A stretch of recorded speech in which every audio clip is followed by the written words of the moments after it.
1Q84 by Haruki Murakami. Book 2, Chapter 11. Aomame. Balance itself is the good. Aomame spread her blue foam yoga mat on the carpeted bedroom floor. Then she told the man to take off his top.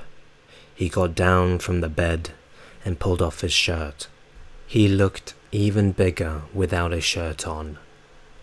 He was deep-chested, with bulging muscles, and had no drooping excess flesh. To all appearances, this was a very healthy body. Following Aomame's directions, he lay face down on the mat. Aomame touched his wrist and took his pulse. It was strong and steady. "Are you doing some kind of regular exercise?" Aomame asked. "Not really," he said. "Just breathing." "Just breathing?" "It's a little different from ordinary breathing," the man said. "Like you were doing before in the dark, I suppose. Deep, repetitive breathing with all the muscles of the body." Face down, he gave a little nod. Aomame could not quite grasp it. While his intense style of breathing certainly must take a good deal of physical strength, was it possible for mere breathing to maintain such a tight, powerful body?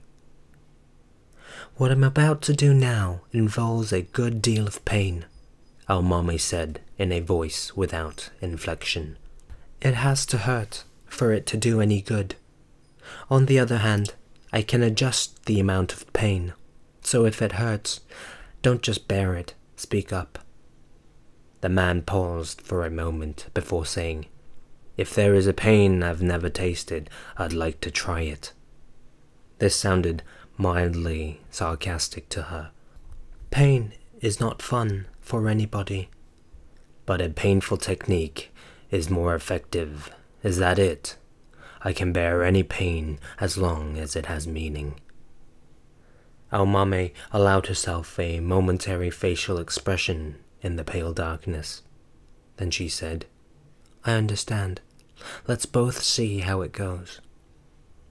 As always, Aomame started with the stretching of the shoulder blades. The first thing she noticed when she touched his flesh was its suppleness. This was fine, healthy flesh, fundamentally different in composition from the tired, stiff flesh of the urbanite with whom she dealt at the gym. At the same time, however, she had a strong sense that its natural flow was being blocked by something, the way a river's flow can be blocked temporarily by floating timber or other debris. Leaning her weight into her elbow, Aomame squeezed the man's shoulder upward, slowly at first, but then with a serious application of strength. She knew he was feeling pain, intense pain that would make any ordinary human being cry out, but he bore it in silence. His breathing remained calm, nor was there any hint of a frown on his face. "He tolerates pain well," she thought. She decided to see how much he could stand. She held nothing back from her next push until the shoulder blade joint gave out with a dull snap and she could tell that the track had been switched. The man's breathing paused momentarily, but immediately resumed its quiet, steady pace. "Your shoulder blade was tremendously obstructed," Aomame explained, "but that took care of it. Now the flow is back to normal." She jammed her fingers in under the shoulder blade, up to the second joint. The muscles here were meant to be flexible, and once the obstruction was removed, they would quickly return to normal. "That feels much better," the man murmured. "It must have hurt quite a bit." "Not more than I could stand." "I myself have a rather high tolerance for pain, but if someone had done the same thing to me, I'm pretty sure I would have cried out." In most cases, one pain is alleviated or cancelled out by another pain. The senses are, ultimately, relative. Aomame placed her hand on his left shoulder blade, felt for the muscles with her fingertips, and determined that they were in about the same condition that the right ones had been. Let's see just how relative this can be. I'll do the left side now. It should hurt about as much as the right side did. Do what you need to do. Don't worry about me. Meaning I shouldn't hold back at all. No need for that. Following the same procedure, Aomame corrected the joints and the muscles around the left shoulder blade. As instructed, she did not hold back. Once she had decided she would not hold anything back, Aomame took the shortest possible route without hesitation. The man reacted even more calmly than he had with the right side. He accepted the pain with complete equanimity, making only one brief swallowing sound in his throat. All right, let's see how much he can stand, Aomame thought. She started working on his muscles, one after another, in order, loosening them up, following her mental checklist. All she had to do was mechanically follow the usual route, like a capable and fearless night watchman making the rounds of his building with a flashlight. All of his muscles were more or less blocked, like a region that had suffered a horrible disaster, its waterways obstructed, their embankments collapsed. Any ordinary human being in such a condition would probably not be able to stand up, or even breathe normally. This man was supported by his sturdy flesh and strong will. However despicable his behavior might have been, Aomame could not deny him her professional admiration for his ability to bear such intense pain in silence. She worked on one muscle after another, forcing it to move, bending and stretching it to the limit, and each time the joint would release a dull pop. She was fully aware that this was something close to torture. She had performed this muscle stretching on many athletes, tough men used to living with physical pain, but even the toughest of them at some point couldn't stop themselves from letting out a cry, or something close to a cry. Some even wet themselves. But this man never even groaned. He was very impressive. Still, it was possible to guess the pain he was feeling from the sweat oozing on the back of his neck. Aomame herself was starting to develop a film of sweat on her body. It took close to 30 minutes for her to loosen up the muscles on the back of his body. When this was finished, she took a moment's break to wipe the sweat from her forehead. This is very odd, Aomame thought. I came here to kill this man. In my bag is the superfine ice pick I made. If I hold its point at the right spot on the back of his neck and punch the handle, it will be all over. He would never know what happened to him as his life came to an instantaneous end and he moved to another world. That way, in effect, his body would be released from all pain. Instead, I'm spending all my energy to ease the pain that he is feeling in the real world. I am probably doing it because this is the work that I have been given to do, Aomame thought. Whenever I have work before me, I have to pour all my strength into getting it done. That is just the way I am. If I am given the job of curing problem muscles, then I will pour all my strength into that. If I have to kill a person and have a proper reason for doing so, I will do that with all my strength. Obviously, though, I can't do both at the same time. The two jobs have conflicting purposes and call for incompatible methods. I can only do one at a time. At the moment I am trying to bring this man's muscle back to as normal a state as possible. I am concentrating my mind on that task and mobilizing all the strength I can muster. I can think about the other task after this one is finished. At the same time, Aomame was unable to suppress her curiosity. The man's far from ordinary illness, the fine, healthy muscles so terribly obstructed by it, the strong will and powerful flesh that enabled him to bear the intense pain he called his payment for heavenly grace, all aroused her curiosity. She wanted to see what she could do for this man, what kind of response his flesh would show. It was a matter of both professional curiosity and personal curiosity. Also, if I kill him now, I would have to leave right away. If the job ends too quickly, the two men in the next room might find it suspicious. I told them that it would take an hour, at the very least. I'm halfway done. Now I'll do the second half. Could you please turn over onto your back? The man rolled over slowly like some large aquatic animal that had been cast up on the shore. The pain is definitely lessening, the man said after releasing a long breath. None of the treatments I have tried thus far have done as much. I'm only treating the symptoms, however, not solving the basic problem. Until you identify the cause, the same thing will probably keep happening. I know that. I considered using morphine, but I would rather not use drugs if possible. Long-term use of drugs destroys the function of the brain. I will go on with the rest of the treatment now, Aomame said. I gather you are all right with my not holding back. It goes without saying. Aomame emptied her mind and worked on the man's muscles with total concentration.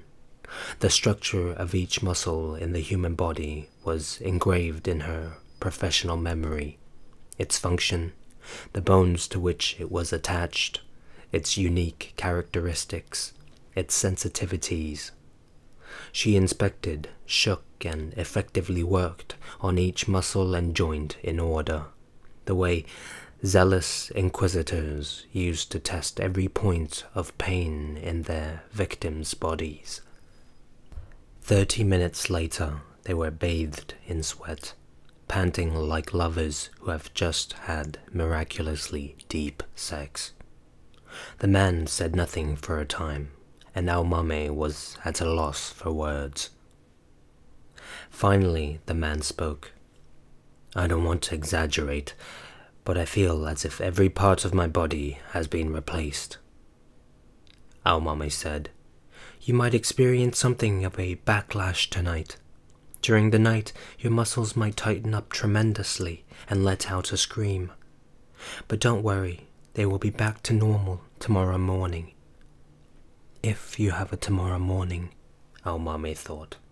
Sitting cross-legged on the yoga mat, the man took several deep breaths, as though testing the condition of his body.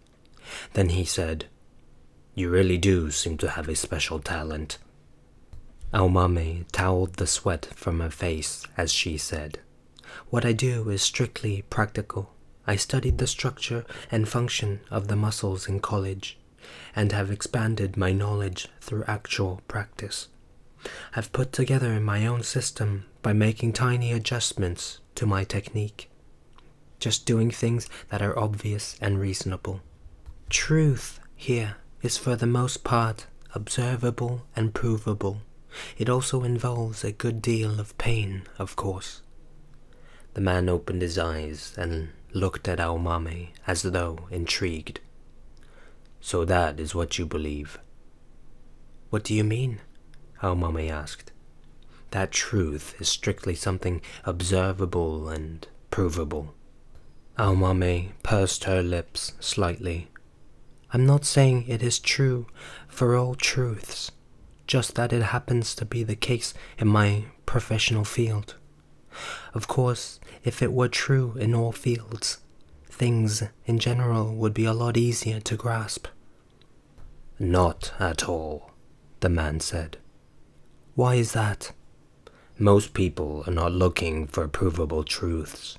As you said, truth is often accompanied by intense pain, and almost no one is looking for painful truths.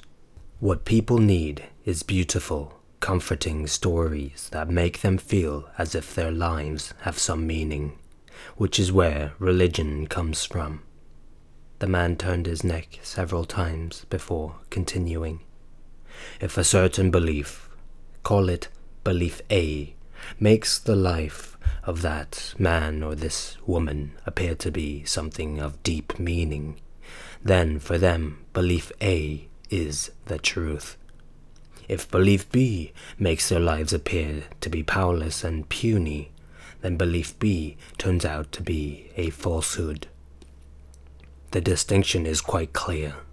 If someone insists that belief B is the truth, people will probably hate him, ignore him, or in some cases, attack him.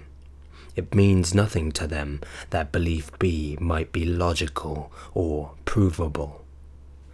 Most people barely manage to preserve their sanity by denying and rejecting images of themselves as powerless and puny. But people's flesh, all flesh, with only minor differences, is a powerless and puny thing. This is self-evident, don't you think? I do, the man said. All flesh, with only minor differences, is a powerless and puny thing, doomed soon to disintegrate and disappear.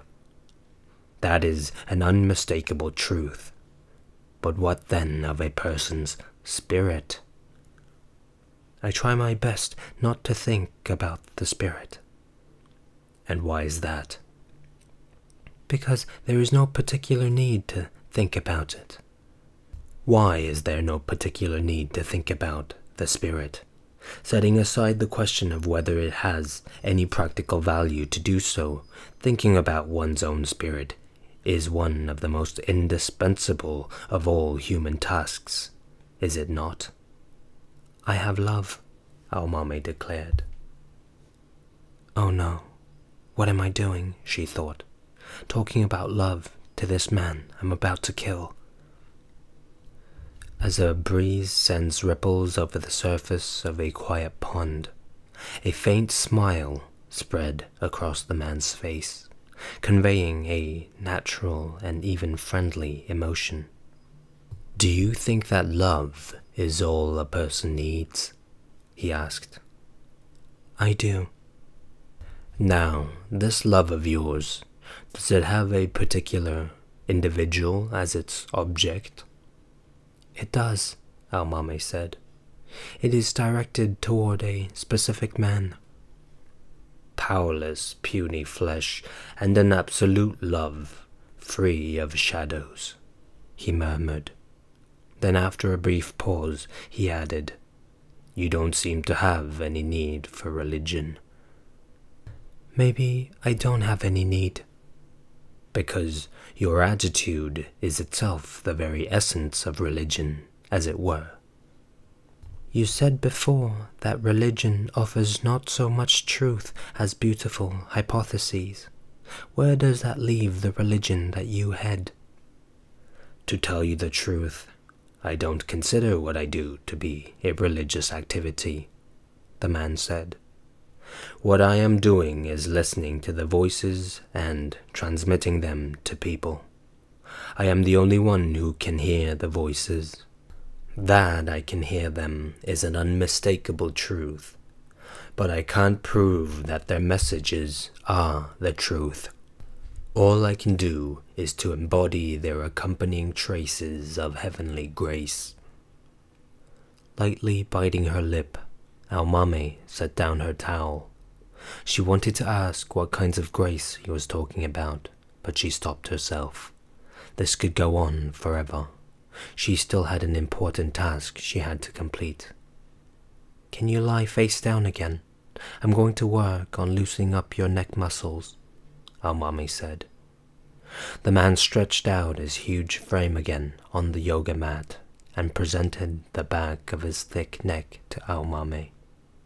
In any case, you have a magic touch, he said, using the English expression. Magic touch? Fingers that give off extraordinary power, an acute sense for locating those special points on the body, a special capacity that is granted to very few individuals. This is not something you can learn through study and practice. I have something, a very different kind of something, that came to me in the same way. But as with all forms of heavenly grace, people have to pay a price for the gifts they are given. I've never thought of it that way, Almami said. I simply developed my techniques through study and a lot of practice. They were not granted to me by anybody. I'm not going to get involved in a debate with you. Just remember this: the gods give and the gods take away. Even if you are not aware of having been granted what you possess, the gods remember what they gave you. They don't forget a thing. You should use the abilities you have been granted with the utmost care. Almami looked at her 10 fingers. Then she placed them on the back of the man's neck, concentrating all her awareness into her fingers. The gods give, and the gods take away. I'll be through soon. This is the finishing touch, she announced dryly to the man's back. She seemed to hear thunder in the distance. She raised her face and looked out the window. There was nothing but the dark sky. Again the sound came, reverberating hollowly in the quiet room. It is going to rain any time now, the man declared, in a voice without feeling. Hands on the back of the man's thick neck, Almami searched for the special spot. This required unusual powers of concentration. She closed her eyes, held her breath, and listened for the flow of his blood there. Her fingertips strained to read the detailed information from the elasticity of his skin and the conduction of his body heat. There was only one special spot, and it was exceptionally small. On some people it was easy to find, but much more difficult on others. This man they called Leader was clearly the latter type. This was like trying to find a single coin in a pitch-dark room entirely by feel while taking care not to make any sound. At last, however, she found it. She placed her fingertip on it and engraved the feel and its precise position into her mind as though marking a map, a special ability that had been imparted to her. Please stay in that exact position, Almami said to the man as he lay there prone. She reached out for the gym bag lying next to them, and from it took out the hard case holding the little ice pick. One spot is left on the back of your neck where the flow is still blocked, Almami said calmly, and I can't seem to resolve it with only the strength of my fingers. If I can remove the blockage in this one place, it should give you great relief from your pain. I want to place one simple acupuncture needle there. Don't worry, I've done this any number of times. Do you mind? The man released a deep breath. I am leaving it entirely up to you. I will accept anything from you that will erase the pain I am feeling. She took the ice pick from the case and slipped the cork from its tip. The point had its usual deadly sharpness. She held the ice pick in her left hand and used the index finger of her right hand to locate the point she had found earlier. This was the spot, without the slightest doubt. She placed the point against the spot and took a deep breath.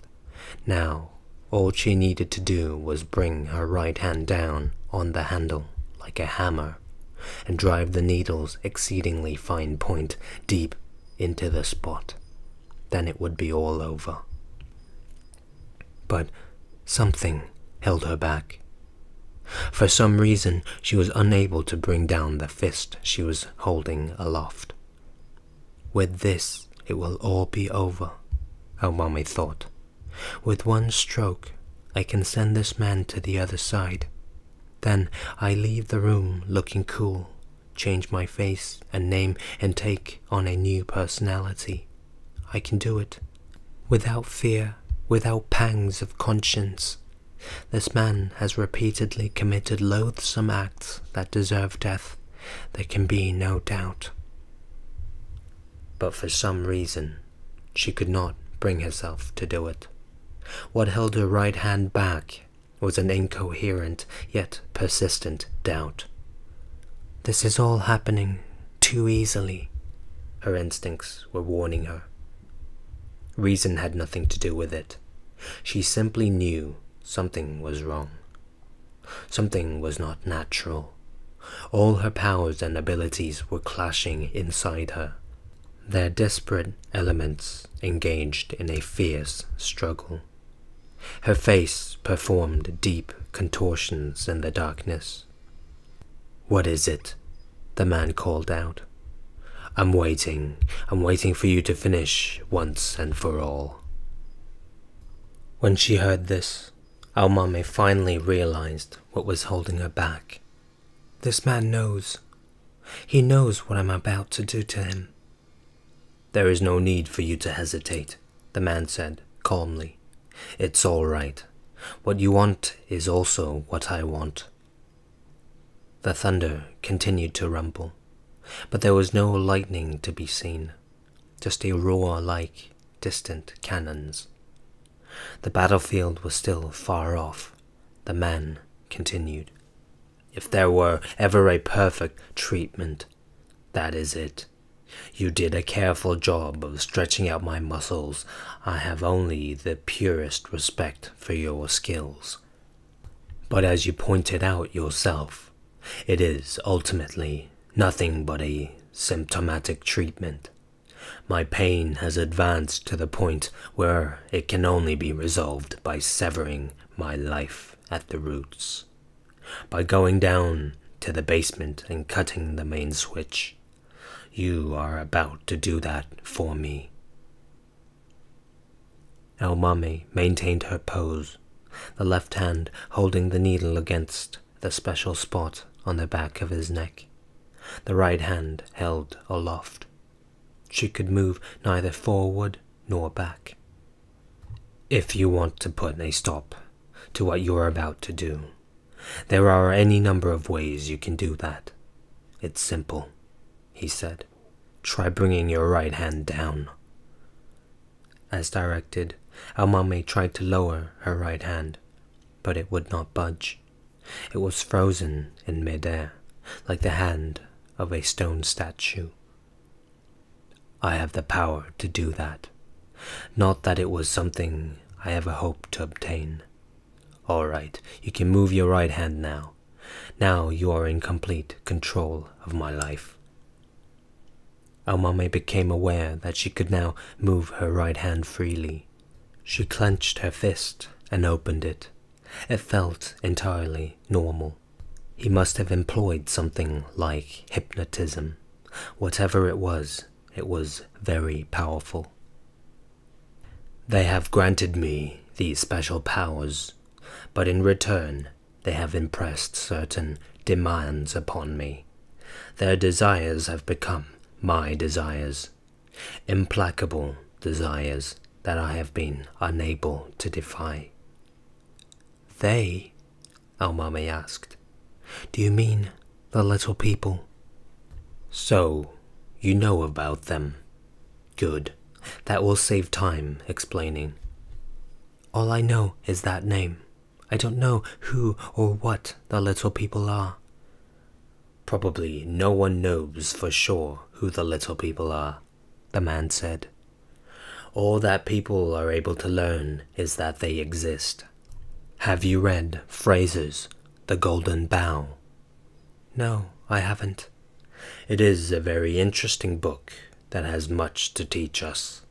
In certain periods of history, in several parts of the world, in ancient times, of course, the king was often killed at the end of his reign, usually after a fixed period of 10 to 12 years. When the term ended, the people would gather together and slaughter him. This was deemed necessary for the community, and the kings themselves willingly accepted it.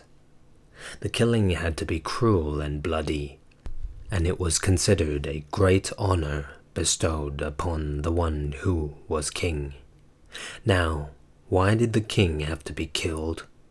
It was because in those days the king was the one who listened to the voices, as the representative of the people. Such a person would take it upon himself to become the circuit connecting us with them. And slaughtering the one who listened to the voices was the indispensable task of the community in order to maintain a balance between the minds of those who lived on the earth and the power manifested by the little people. In the ancient world, to rule was synonymous with listening to the voices of the gods. Such a system was at some point abandoned, of course. Kings were no longer killed. The kingship became secular and hereditary. In this way, people stopped hearing the voices. Unconsciously opening and closing her elevated right hand, Almami listened to what the man was saying. They have been called by many different names, but in most cases have not been called anything at all. They were simply there. The expression little people is just an expedient. My daughter called them that when she was very young and brought them with her. Then you became a king. The man drew a strong breath in through his nose and held it in his lungs for a long time before releasing it slowly. I am no king. I became one who listens to the voices. And now you are seeking to be slaughtered. No, I need not be a slaughter. This is 1984, and we are in the middle of the big city. There is no need for a brutal, bloody killing. All you have to do is take my life. It can be neat and simple. Almami shook her head and relaxed the muscles of her body. The point of the needle was still pressed against the spot on the back of his neck, but she found it impossible to summon the will to kill this man. Almami said, "You have raped many young girls, girls barely 10 years old, some perhaps even younger." "That is true," the man said. "There are aspects to what I did, I must admit, that can be viewed that way in the light of commonly held concepts. In the eyes of earthly law, I am a criminal. I did have physical relations with girls who had still not reached maturity, even if it was something that I myself did not seek." All that Almami could do was inhale and exhale deeply. She had no idea how to go about quieting the intense emotional currents streaming through her body.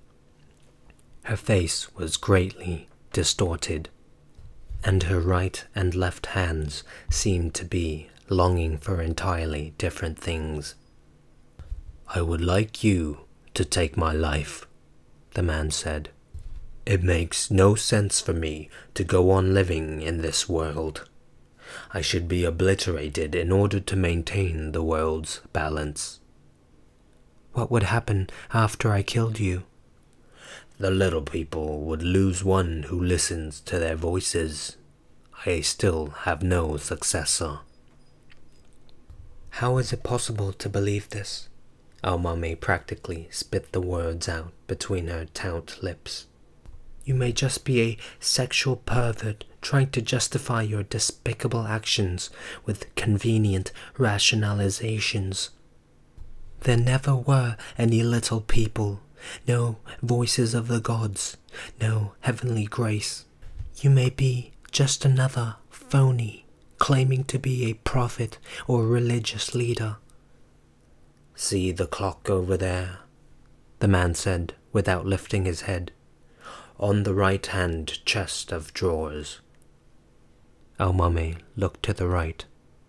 There was a rounded, waist-high chest, on top of which sat a clock embedded in a marble frame, obviously a heavy object. Keep your eyes on it. Don't look away. As instructed, Al-Mame kept her neck turned in that direction and fixed her eyes on the clock. Beneath her fingers, she could feel every muscle in the man's body turning to stone and filling with an incredibly intense power. As if in response to that power, the marble clock rose slowly from the surface of the chest. She watched it begin to tremble as if hesitating, come to rest at a point some 3 inches in the air, and stay there for a full 10 seconds. Then the man's muscles lost their strength, and the clock dropped back to the chest with a dull thud, as if it had just remembered the Earth's gravity. The man took a long time to release a deep, exhausted-sounding breath.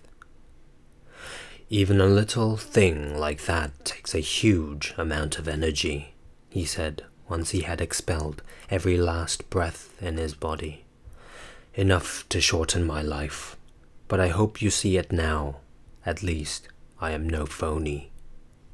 Al-Mame did not answer him. The man took time bringing his strength back with a series of deep breaths. The clock went on silently, displaying the time as though nothing had happened. Only its position on the top of the chest had shifted slightly on a diagonal. Al-Mame stared hard at the clock while the second hand made a circuit. You do have special powers, Al-Mame said dryly, as you now have seen. There is an episode involving the devil and Christ in the Brothers Karamazov, I recall.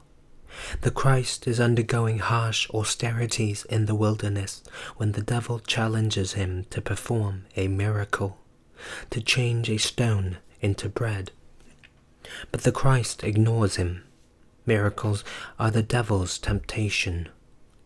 Yes, I know that. I, too, have read the Brothers Karamazov, and what you say is true. This kind of showing off doesn't solve a thing, but I had to convince you in the limited amount of time we have, so I went ahead and performed for you. Al-Mame remained silent. In this world, there is no absolute good, no absolute evil, the man said. Good and evil are not fixed, stable entities, but are continually trading places. A good may be transformed into an evil in the next second, and vice versa. Such was the way of the world that Dostoevsky depicted in the Brothers Karamazov. The most important thing is to maintain the balance between the constantly moving good and evil. If you lean too much in either direction, it becomes difficult to maintain actual morals. Indeed, balance itself is the good. This is what I mean when I say that I must die in order to keep things in balance. I don't feel any need to kill you at this point, Al-Mame declared. As you probably know, that is what I came here to do. I can't permit a person like you to exist. I was determined to obliterate you from this world, but I no longer feel that determination. You are suffering terribly, I can tell. You deserve to die slowly, going to pieces bit by bit, in terrible pain. I can't find it in me to grant you an easy death." Still, lying face down, the man responded with a small nod. "If you were to kill me, my people would be sure to track you down. They are absolute fanatics, and they are powerful and persistent. With me gone, the religion would lose its centripetal force. But once it is formed, a system takes on a life of its own." El-Mame listened to him speak as he lay there face down. "What I did to your friend was very bad." "My friend?" "Your girlfriend with the handcuffs. Now, what was her name again?" A sudden calm filled El-Mame. The inner conflict was gone. A heavy silence hung over her now. "Ayumi Nakano," El-Mame said. "Poor girl." "Did you do that?" El-Mame asked coldly. "Are you the one who killed Ayumi?" "No, not at all. I didn't kill her." "But for some reason you know that someone killed her." "Our researcher found out," the man said. "We don't know who killed her. All we know is that your friend, the policewoman, was strangled to death in a hotel." El-Mame's right hand became tightly clenched again. "But you said what I did to your friend was bad." "That I was unable to prevent it. Whoever may have killed her, the fact is that they always go after your weakest point, the way wolves chase down the weakest sheep in the herd." "You're saying that Ayumi was a weak point of mine?" The man did not answer. El-Mame closed her eyes. "But why did they have to kill her? She was such a good person. She would never hurt anyone. Why? Because I am involved in this? If so, wouldn't it have been enough just to destroy me?" The man said, "They can't destroy you." "Why not?" El-Mame asked. "Why can't they destroy me?" "Because you have long since become a special being." "Special being?" El-Mame asked. "In what way special?" "You will discover that eventually." "Eventually?" "When the time comes." El-Mame screwed up her face again. "I can't understand what you're saying." "You will at some point." El-Mame shook her head. "In any case, they can't attack me for now, and so they aimed at a weak point near me, in order to give me a warning, to keep me from taking your life." The man remained silent. It was a silence of affirmation. "It's too terrible," El-Mame said. She shook her head. "What real difference could it possibly have made for them to murder her?" "No, they are not murderers. They never destroy anyone with their own hands. What killed your friend, surely, was something she had inside of her. The same kind of tragedy would have happened sooner or later. Her life was filled with risk. All they did was to provide the stimulus, like changing the setting on a timer." "Setting on a timer? She was no electric oven. She was a living human being. So what if her life was full of risk? She was a dear friend of mine. You people took that from me like nothing at all, meaninglessly, callously." "Your anger is entirely justified," the man said. "You should direct it at me." El-Mame shook her head. "Even if I take your life here, that won't bring Ayumi back." "No, but it would provide some degree of retaliation against the little people. You could have your revenge, as it were. They don't want me to die yet. If I die now, it will open up a vacuum, at least a temporary vacuum, until a successor comes into being. It would be a strike against them. At the same time, it would be a benefit to you. Someone once said that nothing costs more and yields less benefit than revenge, our mommy said. Winston Churchill, as I recall it, though he was making excuses for the British Empire's budget deficits. It has no moral significance. Never mind about morals. You're going to die in agony while some strange thing eats you up, whether I raise my hand against you or not. I have no reason to sympathize with you for that. Even if the world were to lose all morals and go to pieces, it wouldn't be my fault. The man took another deep breath. All right, I see what you're saying. How about this then? Let's make a deal. If you will take my life, I will spare the life of Tengo Kawana. I still have that much power left. Tengo, our mommy said. The strength went out of her body. So you know about that too? I know everything about you. Or perhaps, I should say, almost everything. But you can't possibly tell that much. Tengo's name has never taken a step outside my heart. Please, Miss Aomame, the man said. Then he released a brief sigh. There is nothing in this world that never takes a step outside a person's heart.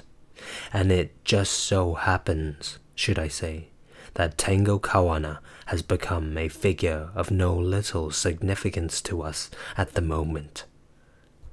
Aomame was at a loss for words. The man said, but then again, chance has nothing to do with it. Your two fates did not cross through mere happenstance. The two of you set foot in this world because you were meant to enter it. And now that you have entered it, like it or not, each of you will be assigned your proper role here. Set foot in this world? Yes, in this year of 1Q84. 1Q84, Aomame said, her face greatly distorting. I made that word up. True, it is a word you made up, the man said, as if reading her mind. I am just borrowing it from you. Aomame formed the word 1Q84 in her mouth. There is nothing in this world that never takes a step outside a person's heart, Lida repeated softly. End of chapter.